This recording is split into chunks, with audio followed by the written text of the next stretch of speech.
All right, SmackDown starts off with Charlotte Flair versus Raquel.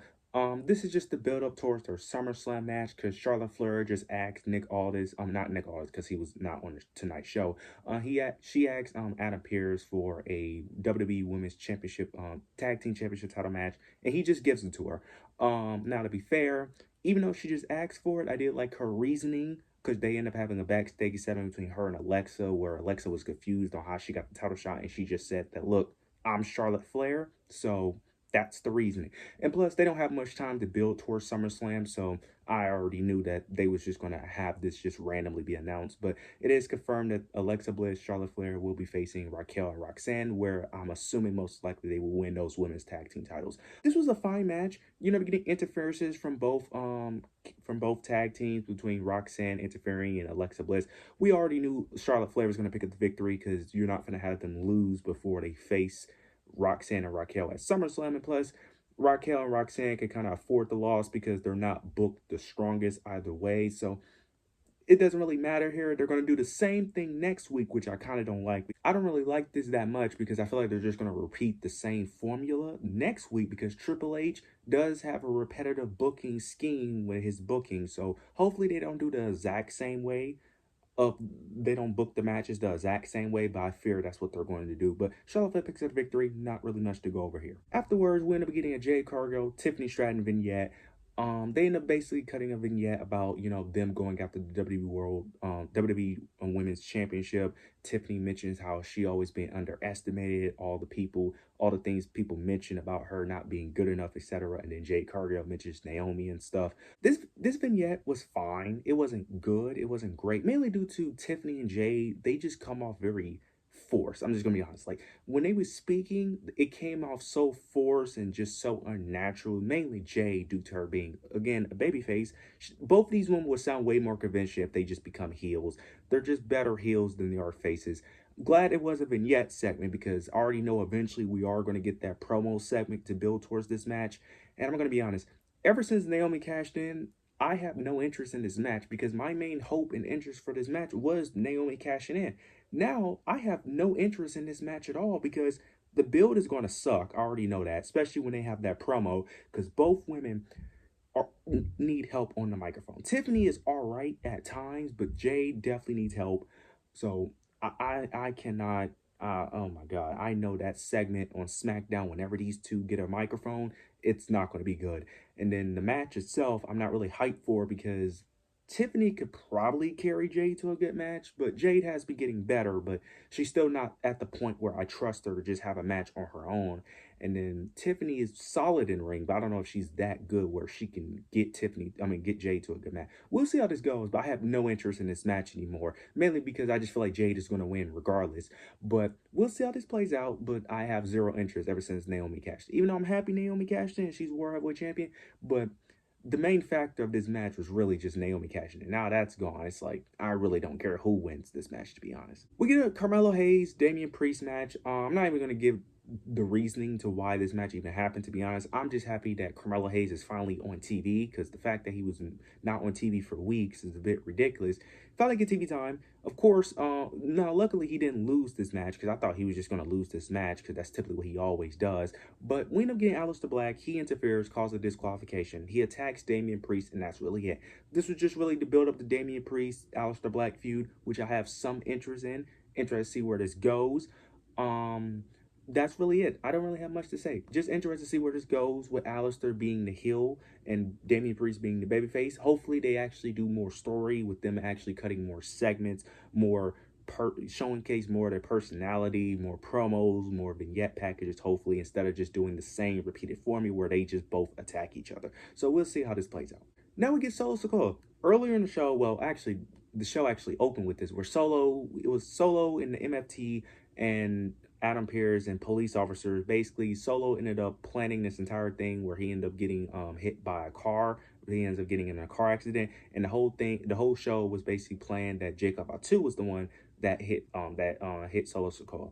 Solo Sikoa cuts a promo, basically ends up saying that Jacob Fatu is selfish, that he gave Jacob the world, that he's the reason why Jacob is in the position that he's in. Jacob Fatu cannot be trusted, and that he gave Jacob the world, basically. as the promo continues, we end up getting on the Titantron. Jimmy Uso ends up was waiting for a vehicle. A vehicle pulls up, and Jacob Fatu ends up getting out of the car with police officer. Police let him free because originally he was arrested, I'm assuming, but they end up letting him free. Then Jacob and Jimmy ends up running to the ring, take out all the MFTs. Then you end up getting Adam Pearce. He comes out and basically announces that it's going to be a steel cage match at SummerSlam for the United States Championship between Solo Sikoa versus Jacob Fatu. And then he ends up bringing out the police officers, and they end up arresting Solo. And Solo has been doing great work. This like unserious like character of him trying to be this top leader of a faction, but being this goofy, unserious person, it's hilarious.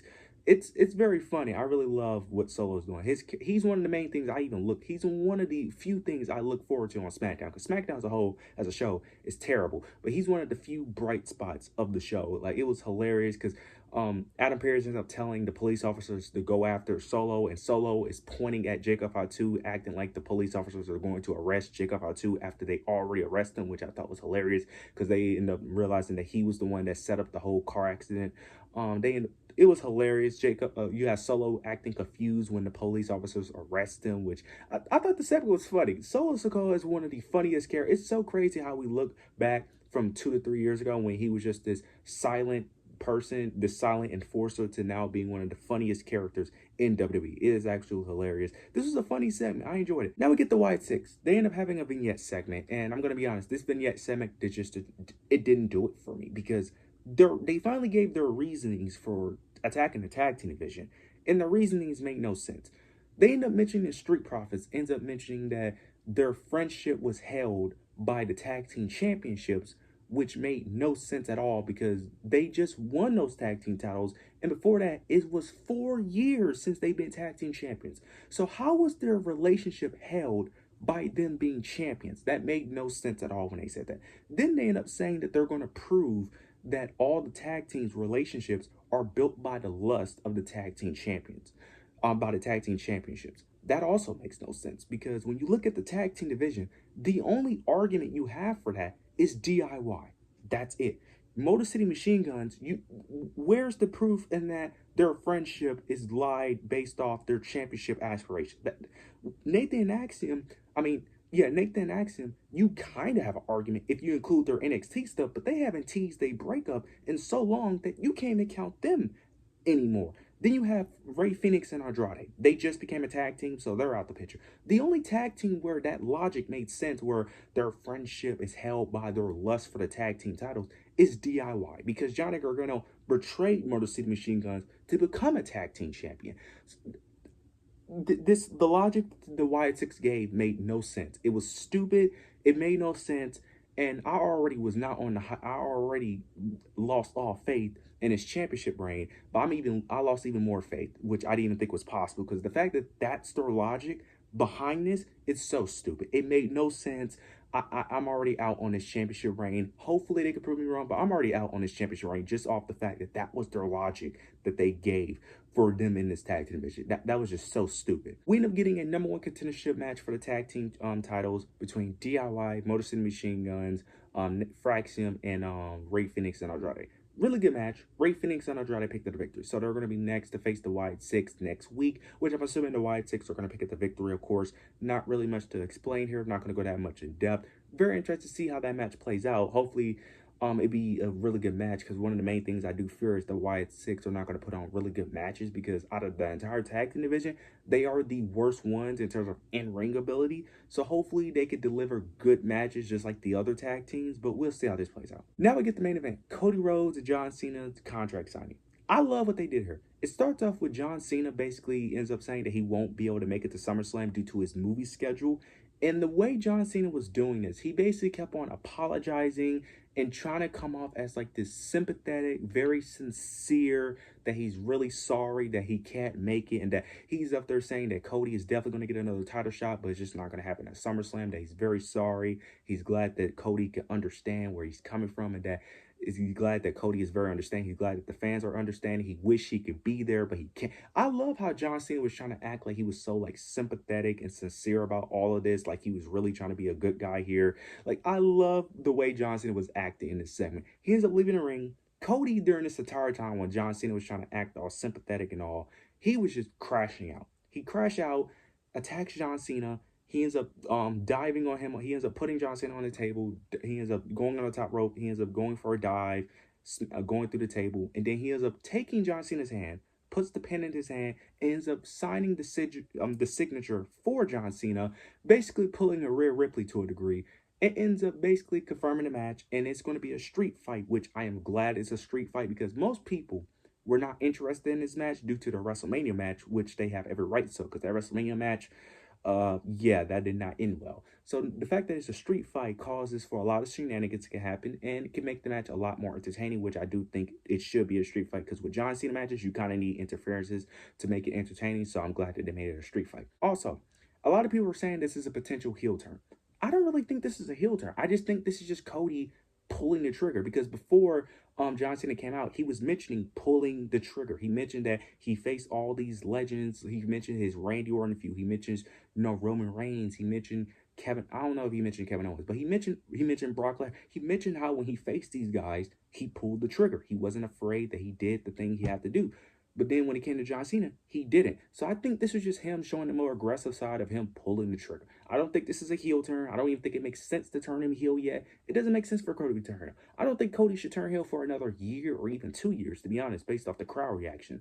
I just don't think it's time yet. I think Cody still has more of a story to tell as a babyface. Plus, if Cody's going to turn heel, I think he should do the Randy Orton feud first, and then he could turn heel. Once we get that Cody-Randy feud, then he could do whatever. But until we get that, Cody should not turn heel. That's just me personally. I do think John Cena could turn babyface at SummerSlam, but Cody should not turn heel. But a lot of people think it's going to be a double turn.